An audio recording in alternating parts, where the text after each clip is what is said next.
Hello and welcome to this webcast on the Geographic Calculator. I am Josie Wilford, an Application Specialist for Blue Marble Geographics, and I'm here with Sam Knight, the Director of Product Management. Hello everyone. Today's topic is going to be troubleshooting the Geographic Calculator. We would like to pretend that our data always is exactly as we think it is and we never make any mistakes, but this session is going to be geared for when that goes off the rails and mistakes happen, because it does happen in everyday workflows. So we're going to be looking at some examples of bad coordinate data, simple user mistakes, and common problems that we run into in the Geographic Calculator. The interfaces we're going to be looking at are a little bit of the data source menu. We're going to play with some custom datum transformations, and we're going to use the GeoCalc dialogues to do that. The interactive conversions job is going to be where we test out most of our mistakes, and we're also going to do a little bit of work on the point database job. So just a reminder, you can subscribe to these videos from our webinars page at bluemarblegeo.com or from our YouTube channel page. Additionally, you can find out about training opportunities on our training site. Both web addresses are shown on the screen and are linked from our main homepage. Okay, let's start with the basics, like when the calculator won't even start up. Okay, so this is a common one on initial network license setup. I'm going to start up my calculator here, and when it comes up, it's going to give me a little error message about not having a signed settings file. The settings file is key to the application and its admin tools, specifically in a network environment. So there's our message. You see, your settings file does not contain a valid signature. This is probably our #1 tech support request on network license setups. So what we need to do is consult with the network license administrator for your site. If you don't know who that is, you can contact our tech support, and we will know who that is for your company. What needs to happen on your machine is a simple swap of a stock file that installs with the base version of the application with a digitally signed version that you'll get from your administrator. Now, usually your administrator will have made some customizations to this file, and it will help the application be streamlined to use in your own enterprise on your network environment. So I'm just going to click OK, and that's actually going to close me right back out of Calculator. This is a security feature at work. And what we're going to do is go into the settings file, or settings directory rather, for the application. And this is where we contain all the nuts and bolts of our workspaces, our window settings, all of our various pieces of the admin tools that we work with in the calculator. And in the settings directory here, you'll see a file called settings.xml. And this settings file is the file we're going to swap out. Now, as a part of the setup procedure for a network license, this is one of the steps, but it is sometimes missed. And so what we're going to do is we're going to take a signed version of this file. The file is pretty much otherwise identical out of the box. Typically, your network administrator will make some customizations to this file that they're going to distribute to you. But what happens is it needs to be copied into the same location as your existing file. And then we're simply going to rename the existing one. So I'm going to rename mine. Your network admin might actually delete it from your system altogether. So it gives me a little message about renaming that file. And then I'm going to take the signed copy that we got from the network admin, and I'm going to rename that to the original file name, settings.xml. And same prompt there about changing the extensions. Now that I have the signed version in place, I can try firing up my calculator again. The reason for this signature in the settings file is because it contains a lot of the admin locks and the various helper tools that will be put in place, any of the customizations that your network admin will have made into your own specific installation for your network environment. So there we go. It comes up normally, prompts us with the license manager, typically by default. We can close out of that license manager and start working right away. What about when you can't save the settings? Okay, so that actually comes at the other end of the operation once we've done some work and we're ready to close out of the application. There's a couple of things that can stop you from saving the settings, and both of those things you're going to need to work with your network administrator for as well. And this is something that could potentially affect all license types of users, so singles, dongles, and network-based licenses. The directory that we store that settings file in, so let's open that back up again. This directory is found down under the program data folder, and some users will have reduced access to this directory. If you are an admin level user on your own PC, and you have your user account control settings lowered to a sort of a typical business level use where those UAC tools are disabled in Windows, you shouldn't have any trouble with this. If you have your UAC tools at an elevated level, that can interfere with permissions to this directory, or if your network IT group actually adds restrictions to this particular directory or the directory tree that it's in, that can cause some errors on shutdown of the application, and you'll see an error message that you can't save the user settings. So there are a couple of ways around that, and we're going to talk about a couple of different things we can do there. First is if you have your UAC settings turned up, and they don't need to be, the UAC, that's a Windows component, user account control is what it's called. Those settings can be turned down. If you're unsure of how to go about doing that, our tech support can walk you through that process. That is a normal Windows administration type setting. And the other is actually right inside the calculator. So by default, this path here is not specific to one end user. This is a global path that applies to all users on a given machine. And this allows multiple users to work on the same desktop system and actually share calculator settings between multiple users, which is sort of our most common workflow on a shared machine. Now, there is a setting that we've recently added, and we're going to find that down under the Options menu in the Administrative Settings. You do need to have an administrative level login for the workspace that you're working on in Geographic Calculator. But this new setting is going to be found down by the bottom called Store Profile by User. And this takes away the shared settings, so no longer would all the users on your system share one common desktop installation. Each user would then get their own user-specific settings directory found under their own login path down under program data. So that makes it user-specific, and in some corporate environments, the specific user account is where you have open access to save those types of files, save those types of settings that the calculator is going to need to operate. So the two ways to elevate the permission for that is either to use this user-based profile under your own account, or you'll need to work with your network IT department to get permissions into the settings directory by itself. So that's only for users with network licenses, right? Yep, that is correct. So users that are on a company-wide network license where you connect to a network license server rather than a standalone license. So this does not affect single user installations. You should never see that settings error. So that does also affect network license users who are using a borrowed license. So borrows are a network-based license, and that does not affect single users or users of dongles. Some users have problems using Calculator right after setup for editing the data source or getting into the admin tools. Yeah, okay, so there's a couple of things that can cause each of those as well. What those users will find when they first start up the application is that if you click under the data source menu, you might find a number of these things grayed out. As well, under the Options menu, you might find that you're blocked out of the Administrative Settings tab. And there's a couple of things. They seem like they might be the same cause, but they're actually fairly different.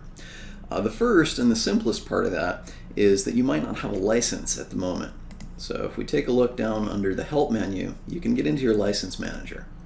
And in the License Manager, this will tell you both what kind of license you have and whether or not you've actually got a hold of that license. So I'm currently using a network license. And because I have network license as my license type, up above it will say checked out if I actually have a license from our network license server. it might say network, but instead of saying checked out, it could just say available. And that would mean that you can see the network license server, you just haven't actually done anything to pull a license yet. So if you need to be starting up and going right into the admin tools or right into the data source tools, and you see that as listed available but not checked out, you can go over and click the checkout button over on the far right of that. That checkout button will just bump the license on the server. It will claim a seat of calculator for yourself and open up the rest of those tools. As well, if you do any type of calculation or anything in the software that requires a license, such as running any job in the workspace, that will automatically try to pull a license as well. If you're on a completely unlicensed machine, then you are going to need to get a license, a valid license of some type, even if it is just an evaluation license, before you can get into any of those licensed features.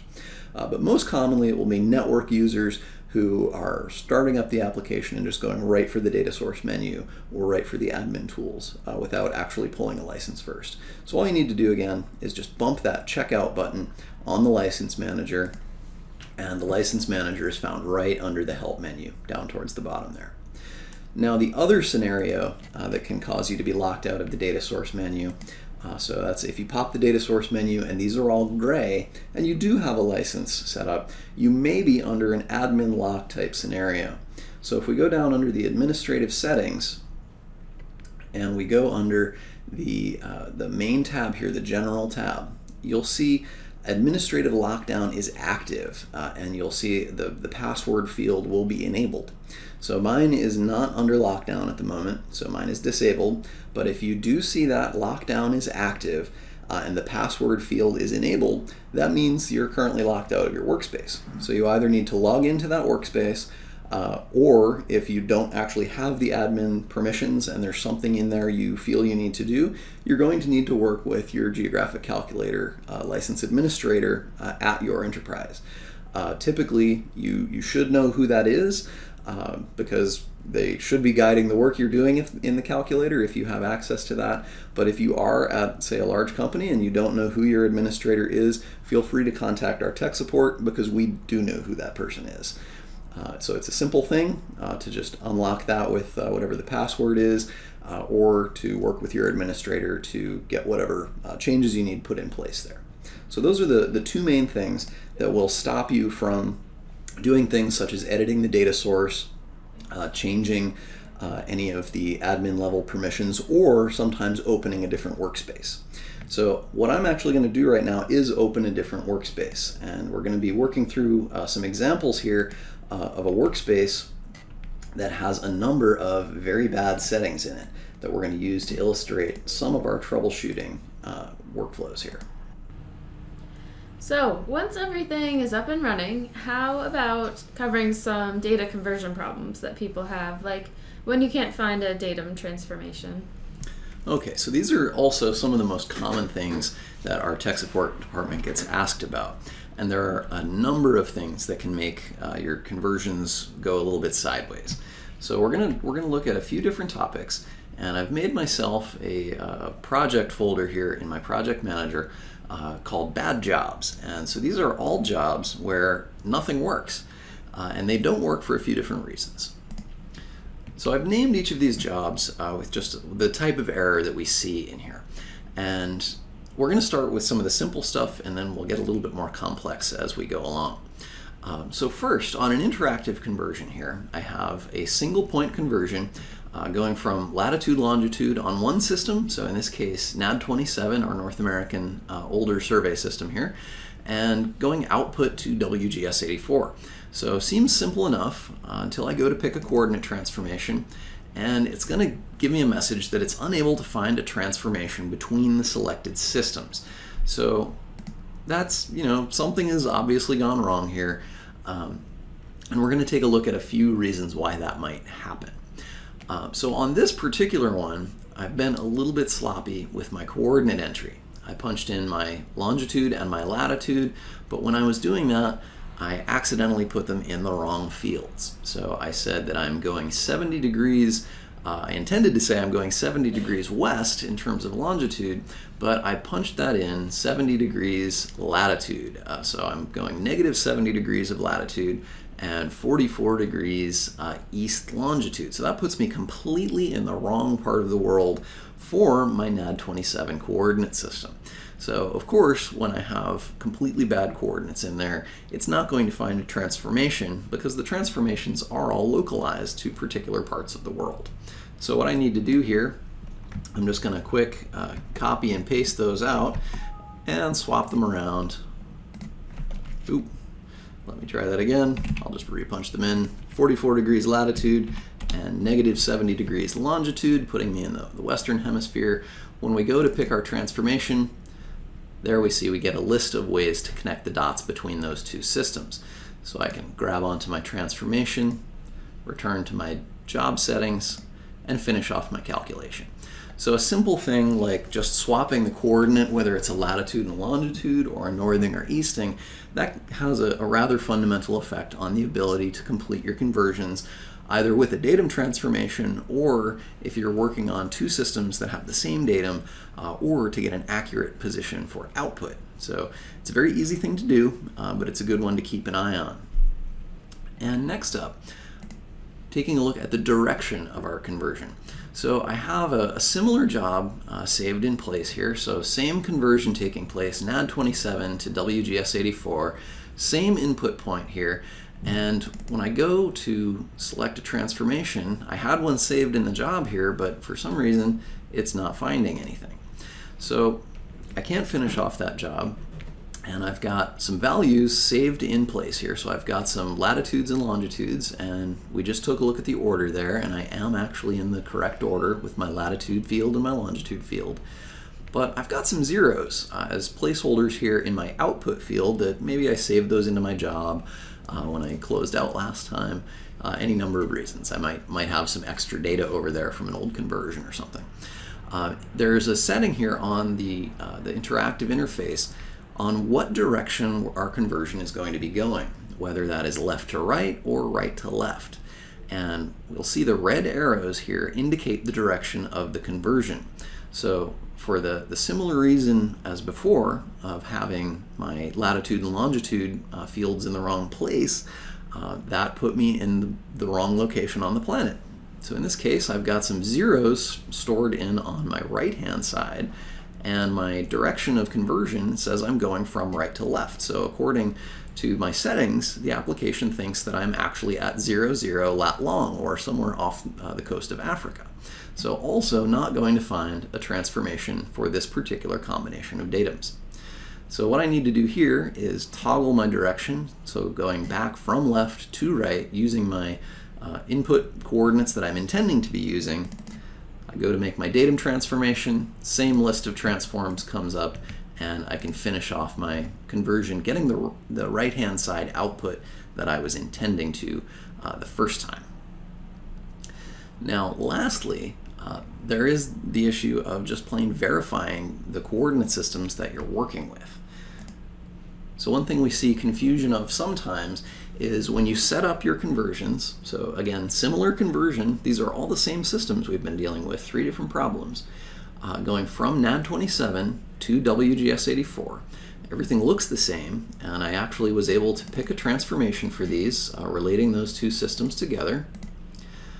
But when I complete my conversion, the values I get don't look like anything that I'm intending to see. So I notice here on my labels, I've got X, Y, Z, and I have meters specified instead of degrees of latitude and longitude for my output.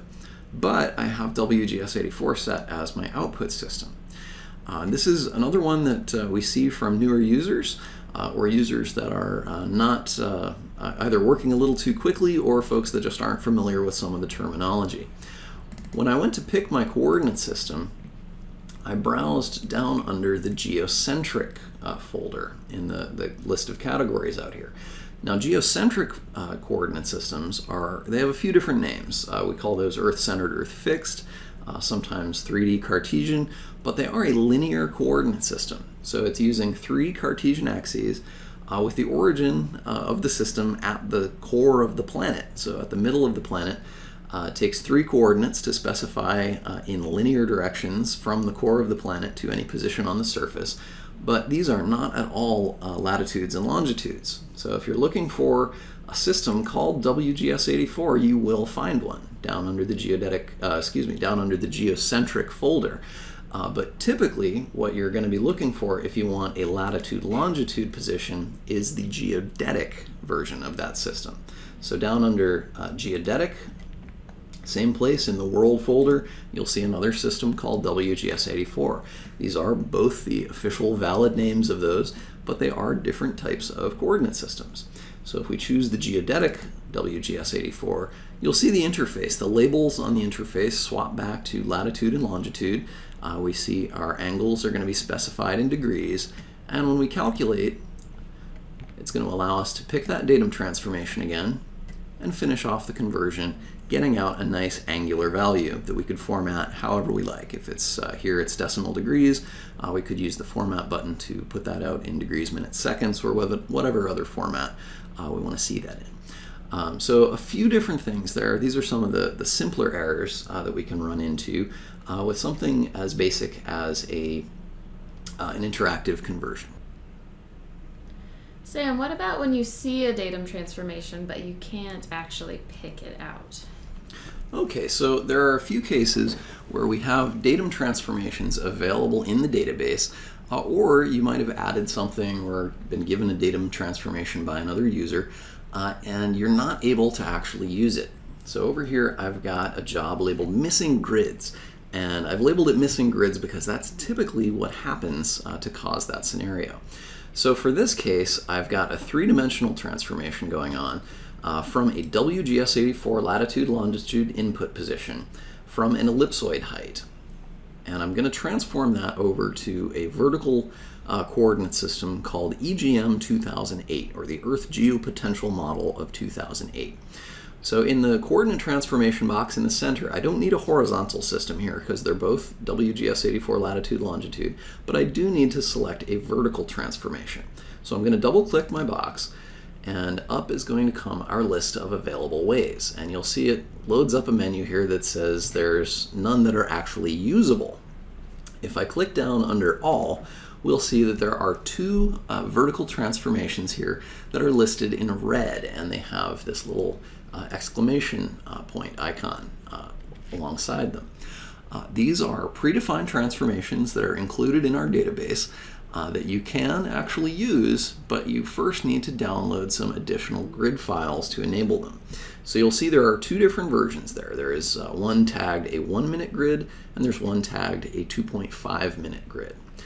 If we right-click on those and select View Transformation, you'll see we have listed the geocentric translation file, and that's a fancy name for a grid file that this transformation is based on. So it's looking for a file by this name, and it's looking for that in the vertical path down under your data source folders for where all of those coordinate systems and any associated files are stored. So I don't have this file on my system. This is a fairly new installation. And I just need to download that. So the good news is most of the systems that we have in red, and there are some of these that are actually coordinate systems, some of these are transformations that you'll see. Any of these that are listed in red, we can simply right-click on those, and there's an option to download the missing files. And what that does is it reaches out to our website, or rather our FTP site, and it looks for the file that is specified in that transformation or that coordinate system. And then it downloads it, and once it's downloaded, it is instantly available for use. So what I'm going to do here is click on Download Missing Files, and I'm actually going to pause our recording and come back in a minute once that download is complete. Okay, we're back. That file downloaded. The reason we paused the recording was because some of these files are actually quite large and they can take a couple of minutes to download. The file that I just downloaded there is actually about 250 megabytes in size. And that's the small version of the EGM 2008 transformation. The 1-minute grid that's listed above that is actually about a gigabyte in size. So all these different geoids have different grid sizes with them, EGM is actually one of our largest transformation files that's in there. Many of the other geoids are around 50 megabytes apiece. All of those downloads are freely available on our FTP site. If there is a particular transformation, and you'll bump into this with some of the Canadian national transformations, some of them we do not have. We don't have the rights to distribute particular grid files, but in those cases you just need to get those files from whoever the authority is, place them in your vertical or your datum shift folder, and you'll then instantly be able to use those transformations.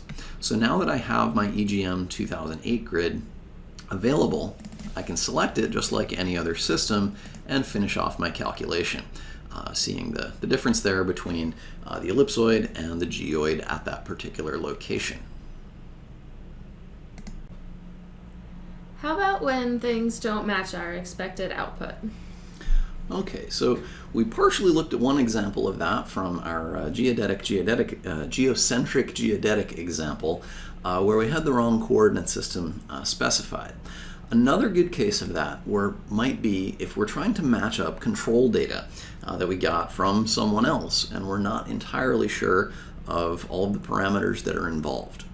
So I have an interactive conversion here set up for a particular datum that's used in Australia. So I just picked this one as an example for no particular reason. But what we have is a 7-parameter transformation that we're trying to match up. So I have an existing transformation here from AGD84 to WGS84.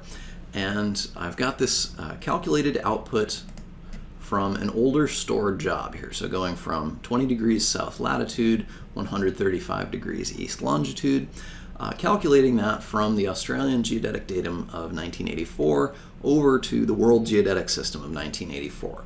So we have our converted output. We're pretty confident in that.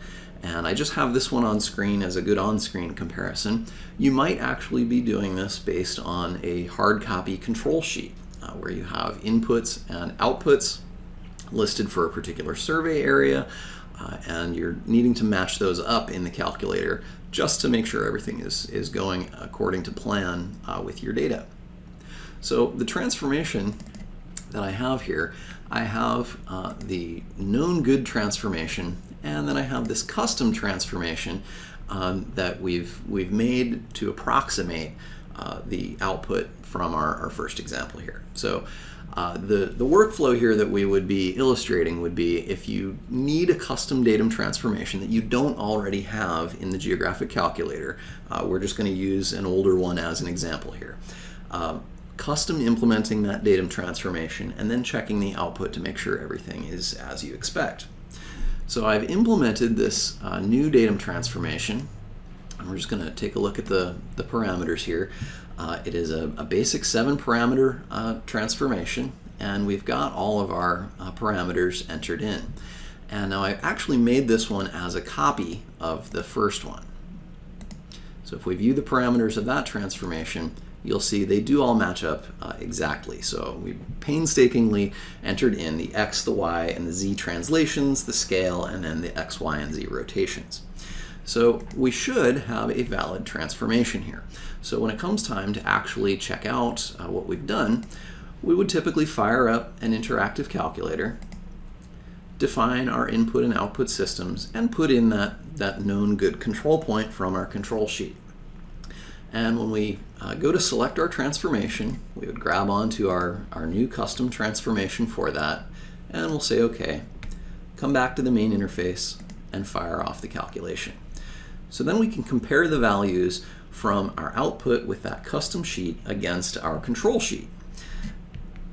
And in this case, we have that other job. So let's take a look at the values that we have for our outputs. So the quick way to do this is we can just take a look at the last few digits. So our latitude ends in 633 and our longitude ends in 144. So let's hop over to our custom transformation, and we can see that we have a mismatch. Something is not quite right. The rest of those values are very, very close. And one very common thing that we see with, particularly with 7-parameter transformations and datum shifts in general, is the direction of the transformation as well as the specific method. So let's take a little bit of a deeper dive here into this custom datum shift. So under the data source menu, we're going to go down under coordinate transformation definitions, and this one was defined as a single transformation under datum, and we're going to find that in Oceania under the Australia folder. Now let's browse down to our custom shift here. Let's crack open the parameters of that, and we'll see all of those shift values. Now we're going to start off here with the assumption that all those shift values are correct. The first thing to do, of course, is to go through there and make sure that each of those shift values and the rotation values match exactly with the digits, with the signs on those digits, and with the units that those are specified in. That's the easy part. Once those are all matching up, then we want to take one step back and just make sure we've gone in the right direction.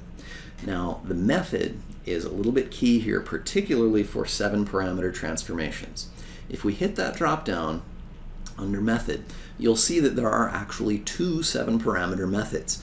What we have defined is a position vector rotation, and there is also what's called a coordinate frame rotation. Now, those are basically 2 different mathematical terms for which direction we're going to be rotating mathematically during the transformation process. So those 3 parameters, the x, y, and z axis rotations, those can basically be rotated either in one direction. Let's say we're going to rotate them clockwise, or they can be rotated counterclockwise. Those 2 methods are equal and opposite. There is no more appropriate version. They're both mathematically acceptable standards. Historically, they've been used traditionally in particular parts of the world, but as time has gone on, that has sort of gone out the window, and now you can run into a coordinate frame or a position vector rotation anywhere on the planet. So knowing the specific convention that your transformation relies upon is very, very important when you're working with custom transformations. Now, if we go and take a look at the one that we copied this off of, so that was this one a little bit farther up in the list, if we view the parameters of this that we've copied, we'll see that it is in fact a coordinate frame rotation rather than a position vector rotation. Now, in years past and in many other software packages, you'll see that there is either a standardization on one or the other. And in older software and older notes, this information about the rotation convention might be buried somewhere in help docs, or it might be missing altogether. So sometimes this takes a little bit of research, but this is one of the very, very common things that we bump into with these 7-parameter transformations. So now what I want to do is correct that. So I'm simply going to open up my custom transformation again, go over onto the definition, and all I need to do is move over to coordinate frame rotation as my method. If you are moving between compatible transformations here, so both of these are 7 parameters and they have all of the same transformations and rotations and scale defined in between those 2, you can toggle between those without actually wiping out the data that you've defined for those parameters. So it is an easy thing to do to double check that. That's all I needed to do in this case. I'm just simply going to change that method and OK that back on my coordinate systems. I just need to, or on my transformation, I just need to save that so that that stays persistent in my database. And when we close back out of there, we can reinitialize that. Let's grab that updated custom transformation. We'll say OK, and I can finish off that calculation. Now when we compare against our known good coordinate, you see all those digits are the same right out to the end. So 633 on our latitude, 144 on our longitude, and that matches up perfectly with our new custom datum transformation. So again, typically we wouldn't be doing this against a copy within the software, otherwise we wouldn't need the custom transformation. This would be for something that you have either derived yourself or is a standard that hasn't yet made it into places like the EPSG database. But whenever you have data that's not matching by just a little bit like that, it's always a good idea to either check the rotation convention, if it's a 7-parameter shift, or simply the direction of the transformation. On control sheets, you'll very commonly see datum transformations defined as going from the local system to WGS84, but you might also sometimes run into them being listed in the direction of WGS84 to the local system. In that case, the source and the target of the definition might need to be swapped around, or you may simply need to change some of the signs in your transformation. So there's a number of pieces to verify there. The simplest things to check, of course, are the method to make sure you're using the transformation you expect, all the digits of the shifts, the rotations, the scales, and so on, all of those match up. And as you run into some trickier problems where you start being unsure of what exactly is going on, feel free to contact our tech support group, because we have a very good staff here that is dedicated to helping root out some of those issues. We're actually working on some of those things just today. Thanks, Sam. How about some problems in point databases where things get a little more complicated? Okay, so we've been looking at some good examples of interactive conversions where we just have one number that we're converting out to something else. So things are fairly simple here. Now on the point database conversions job, we're working with a lot more data. So we have a number of additional points. We still have all the same concerns with our coordinate systems for input and output. So there are still all of the same places can go wrong as on the interactive job, but now we have the additional overhead of having many data points to contend with at once. So for our first example here, we're going to take a look at the most common thing we run into with conversions coming out of the point database conversions job, and we just call that the PDC job for short around here. So I have a longitude and latitude spreadsheet, some very basic locations, and typically we could have any number of other extra columns in there, but we're just going to concern ourselves with the positions today. I have a simple calculation going from latitude, longitude, WGS84 out to WGS84 UTM zone 19, which is the appropriate UTM zone for these positions.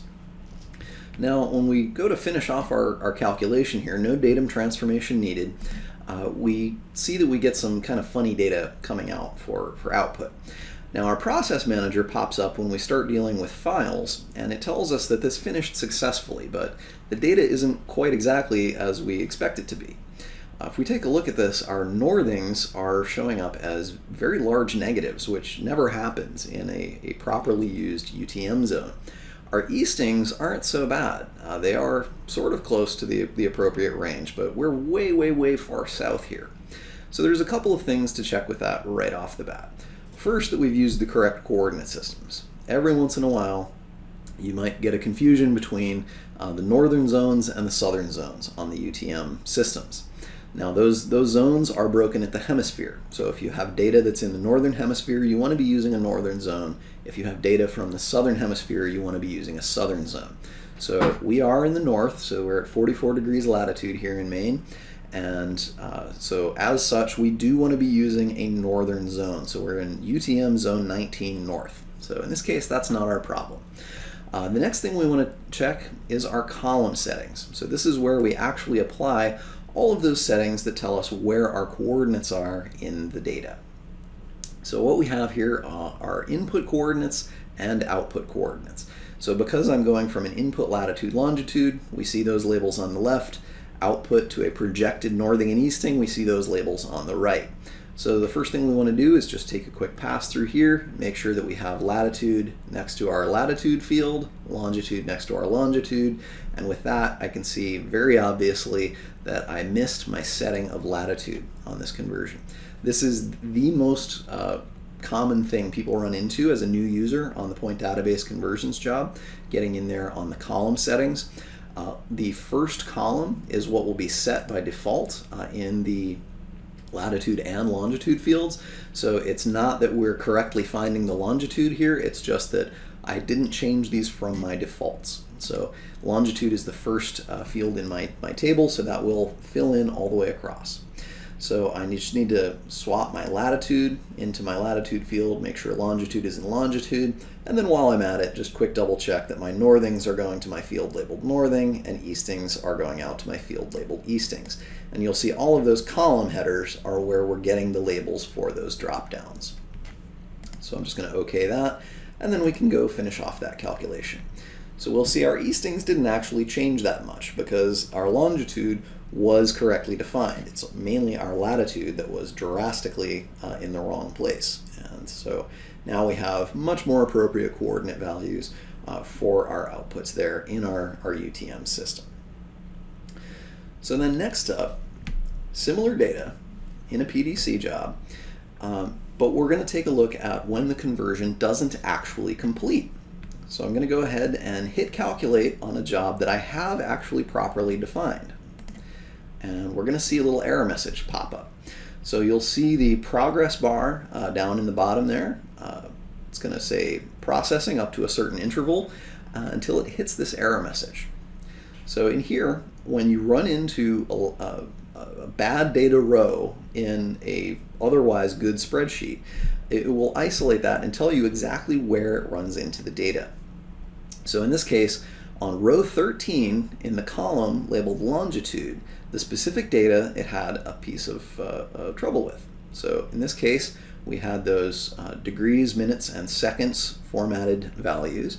And if we take a look at the data, we see degrees and minutes and seconds, and there's a little typo in the data here. There's a missing space between our minutes and our seconds. So just one bad row of data down in the middle of an otherwise valid table. So it offers you the chance to continue through the conversion. And I'll go ahead and say yes, just to see if there's any other problems in that sheet. You could also say no, and it would just simply cancel the calculation. Down in the progress manager, it's going to show that you did finish the sheet, but there were some problems.